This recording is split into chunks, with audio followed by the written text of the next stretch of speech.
हरिद्वार की हर की पेड़ी की तरफ आप जब निकलेंगे, जहां पूज्य संत सत्य नित्यानंद गिरी जी महाराज जी का भी शरीर शांत हुआ, भारत माता की जो गली जा रही है, अभी आज के 1.5 संतों द्वारा ये कथा हमने सुनी है कि एक बड़ा कुख्यात डाकू उस कथा में भागते हुए पीछे पुलिस पीछा कर रही थी, डाकू वहां पहुंच गया कथा में। अब कथा में जैसे यहां भीड़ है, वो कहीं बैठ गया होगा।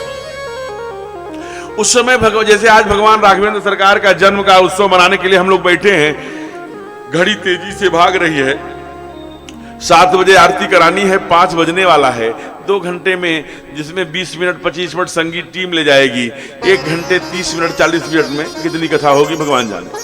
तो आप जरा विचार करिए,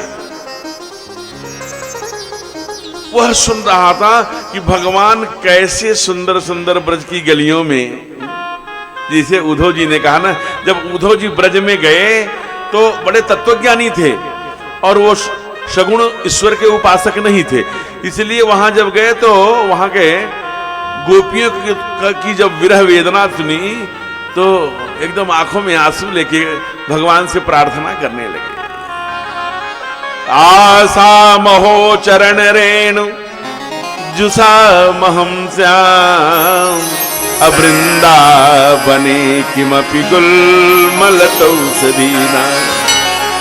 हे कृपालु, अगर मेरे ऊपर दयावान हो तो आशा महो चरण रेणु जुषा महम श्याम, मैं कोई रेती बन जाऊं, आजूषा वो दूब जो घाटों पर ऐसे नदी की तरफ झुकी रहती है, वो कहा कि रेणु जुषा महम श्याम वृंदावने किमपि गुल्मलतौ, कोई गुल्म, कोई लता, कोई घास, कोई औषधि, गुल्म लतौषधि नाम, कोई औषधि कुछ भी बन जाऊं, लेकिन अब ब्रज मत छोड़ाना प्रभु।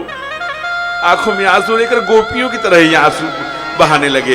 तो ऐसे ही वर्णन भगवान कृष्ण के, सुंदर सुंदर मयूर लगाए, पीला पीला वस्त्र पहने, लाल लाल ओठ, रक्तांभोज, रक्त के कमल के फूल के समान ओठ हैं जिनके, ऐसे बंसी विभूषित करा, नवनीरदा भात पीतांबरा, दरुण बिंब फलाधरोष्ठात, पूर्णेन्दु सुंदर मुखात अरविंद नेत्रात, ऐसा ऐसा वर्णन कृष्णात किमपि उनका वर्णन कर रहे होंगे।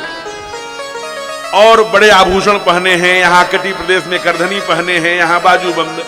अब तो चोर की बुद्धि आए तो बता रहे हैं कि ऐसा सांवला है, पैया पैया चलने वाला, ठुमुक ठुमुक के चलता है, गाय चराता है जंगल में, इतना आभूषण पहन के गाय चरा रहा है, चलो इसी की चोरी किया जाए।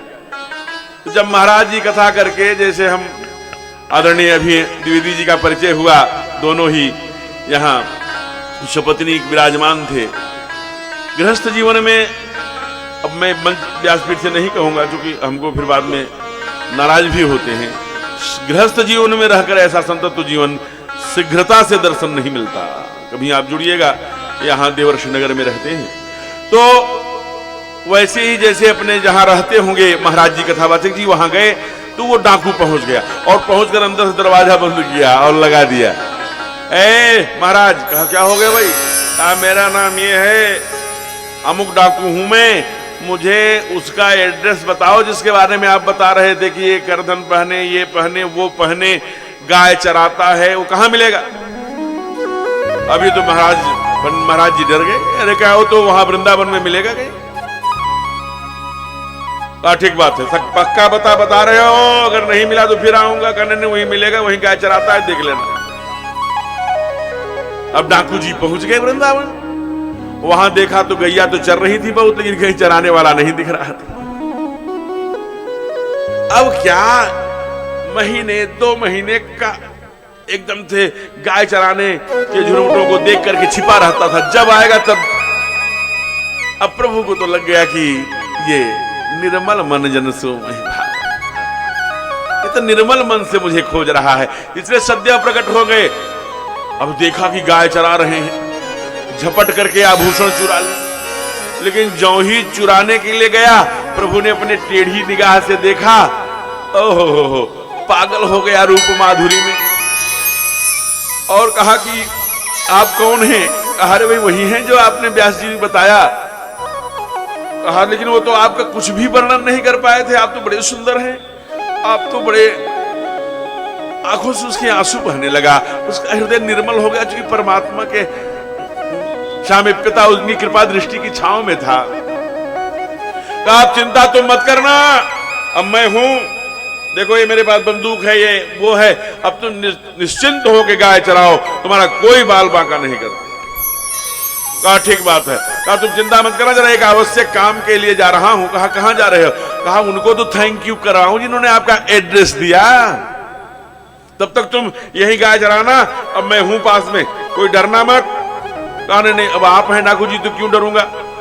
अब डाकू जी दौड़ करके हरिद्वार आए तो पता लगा कथा समाप्त होके महाराज जी स्टेशन पर गाड़ी पकड़ने जा रहे थे। दौड़ा स्टेशन, अरे कहा कहां जा रहे हो? कहा मैं जा रहा हूं वृंदावन।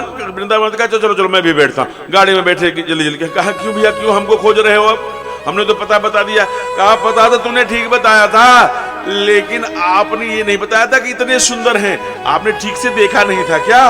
वो तो बहुत सुंदर है, आपने जितना बताया था उतने सुंदर नहीं है वो। आंखें देख सकती है लेकिन उसका वर्णन नहीं कर सकती। चलो चलो चलो। कहा अच्छा। अब वो जब रोने बैठ गया तो महाराज जी को लगा कि सचमुच लगता है इसने देखी। कहा तुमने अपनी आंखों से देखा? अरे आंखों से देखा नहीं, मेरे साथ साथ बात हुई, खूब गपशप, कई दिन गाय चराए, तो जलपान हुआ, मैं ठीक से उसको निश्चिंत करके आया हूं कि तुम डरना मत, मैं आ रहा हूं। और जब गए महाराज जी तो वहां कोई नहीं गाय चरते हुए। फिर इन्होंने कहा अरे कहां हो? इन्होंने तो ये एड्रेस बताया था, हमको दिखते हो इनको नहीं, अगर इनके सामने नहीं आए तो फिर ठीक नहीं।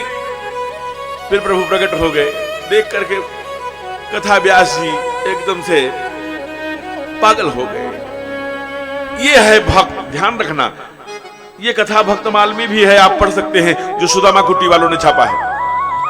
अब जरा विचार करिए कि जो कथावाचक हैं उनको वो अनुभूति नहीं है, लेकिन भक्त ने सुना है? कई लोग कहते हैं कि अरे कथावाचक ज्ञानी है कि नहीं, आपने दर्शन किया कि नहीं? अरे मैं दर्शन किया कि नहीं किया मैं नहीं जानता, तुमको दर्शन कराने के लिए आया हूं, इसकी गारंटी है। कैसे कैसे? सपोज दैट जैसे यहां मिर्जापुर रेलवे स्टेशन पर कोई हमको वृंदावन जाने का टिकट दे, तो उस टीटी से हम ये पूछे टिकट देने वाले से, अरे तुम वृंदावन गए हो कि नहीं? तो वो कहेगा कि हम नहीं गए। तो वो जो टिकट दे रहा है, हम उससे कैसे वृंदावन चले जाएंगे जब वो वृंदावन कभी नहीं गया? तो टिकट देने वाला बोलेगा मैं वृंदावन गया हूं या नहीं गया हूं इसकी कोई प्रामाणिकता नहीं, लेकिन जो मैं टिकट दे रहा हूं उस पर भारत सरकार की मोहर लगी हुई है, ये प्रामाणिक है, तुम वृंदावन जाओ।